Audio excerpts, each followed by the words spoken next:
Welcome to Starcraft 2 Battle Report. Hey everyone, I'm Dustin Browder. I'm the lead designer on Starcraft 2. And I'm Robert Simpson, an esports team member. And today we have Matt Cooper playing as the Red Protoss and David Kim playing as the Blue Terran on Kulos Ravine. This is an alpha version of Starcraft 2, but there's a lot of new units and a lot of new abilities these players can employ against one another. Let's go to the game. Here is Matt Cooper in the lower right hand of the map playing as the Red Protoss, and all the way across the map, across this huge battlefield, is David Kim playing as the Blue Terran. This is on Kulos Ravine. This is a new map for our alpha version of StarCraft 2. You can see there's a very narrow choke point allowing access into your base, and you've got this very easily defended expansion up here where you could build another town and try to gather more resources. This area is protected by these rocks. If you destroy these rocks, you can get access to this area. So you see, in order even to get up to that area, you need to destroy the rocks inside your own base. We've also got all the way across the map here a regular expansion for each player. This will allow each player to build additional resources if they want to, but this one's much more exposed. It's easier to get to, but it's easier to get to for the enemy as well. And in the middle of the map, we've got these Xel'Naga watchtowers, which allow players to see a huge area around them if they capture the towers. These will be critical during the battle, as these towers are right between both players, and capturing these towers will give both players a lot of information about what's going on across the map. And of course, being a good StarCraft 2 map, these areas are mirrored. It is balanced. You can see there is a similar position here next to the Protoss player as there was next to the Terran player. And finally, we've got these high yield expansions here. This is a place where you get access to high yield minerals. You collect additional resources for controlling that area, and both players would be highly incentivized over the course of the game to try to get control of those areas. But as with your expansions, they're much harder to defend. And so now on production, we can see both the players trying to keep up with the resources, pumping out another probe and SCV. We do see both the gateway and the barracks being built simultaneously. The Protoss and Terran player already have down at least one farm. We do see a probe and a supply depot out on the battlefield. Now that probe is scouting out just a little earlier than that SCV. They're likely going to see each other's scouts and be able to guess, use their intuition to find out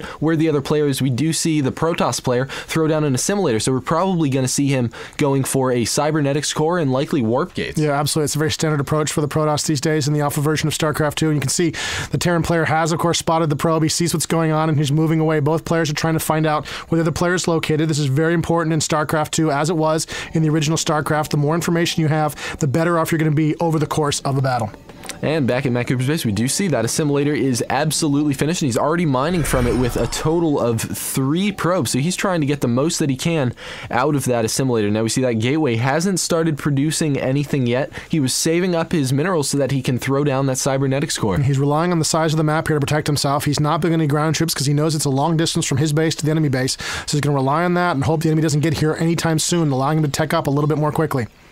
And the probe is able to make it over into the Terran base. We do have that Marine laying down a ton of pressure on him, and he's going to pull back that probe. Is it going to be able to regenerate its shields? I'm not sure if it's going to survive. Is the Marine going to be able to catch him? Oh, and it's looking like the Protoss player is moving him around. He's able to get just enough shields back to take another couple of attacks from that Marine, and he's able to outrun him and make his way into the Terran base. This is a big deal. What a great move by the Protoss player. He's inside. He's going to get to see what he needs to see right now. He wants to know what's going on inside this Terran base, and he's going to get his way. He's very cleverly maneuvered around. He's playing keep away from that Marine, regenerating his shields. Shields generate much more quickly in StarCraft 2 than they did the original StarCraft, and you can see that probe. Oh, its shields are almost down. It's only got a few hit points left. It is running away from that Marine. It's a little bit faster, and it looks like, unbelievably, that probe is going to successfully dodge that Marine, scouted that entire Terran base, and get away all at the same time. Now, the Terran player, on the other hand, was able to safely get his SCV into the Protoss player's base and scout around as much as he can, and now he's pulling out before too many units get out there. We do see that the Terran player is going for Marauders,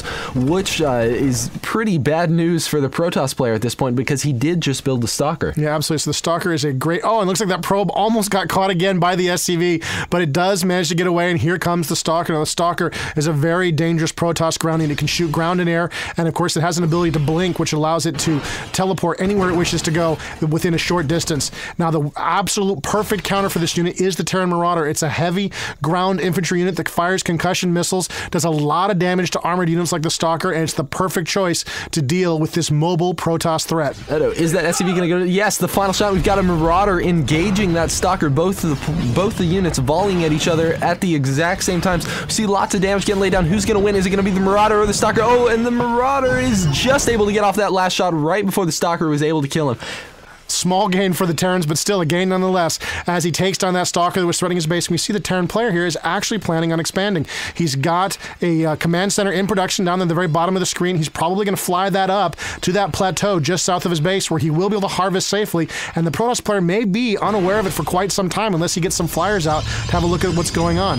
Meanwhile, back in the Protoss base, because there's a lot of teching going on, a lot of resources being laid down here. Looks like he's got some more gateways on the way. He's got another simulator going down, and he's got a Twilight Council, which will allow him to build Immortals, it'll allow him to detect Dark Templars. It's really a gateway for a lot of choices for the Protoss. It'll allow him to build Charge on his Zealots, allow him to move much more quickly. A lot of choices coming out of that building, so we're going to see what the Protoss decides to do once he gets that tech in play. And so here David Kim has taken advantage of his ability to lift off and load a few SCVs into that command center and land them right on that high ground expansion. Oh, and the Protoss player looks like has built a proxy pylon, as we've come to call it, in this StarCraft 2 alpha build, where you actually build a pylon closer to a player's base so that you can warp units in much closer so that they can cover lots of ground very quickly. This is the only reason to put that pylon down right there, is so he can warp in units right there in the middle of the battlefield. This will significantly cut off the amount of time it takes the Protoss player to move across the battlefield. And we had the tech console up there just a second ago, and we saw that the Protoss player was researching Charge. This will allow his Zealots to move much more quickly,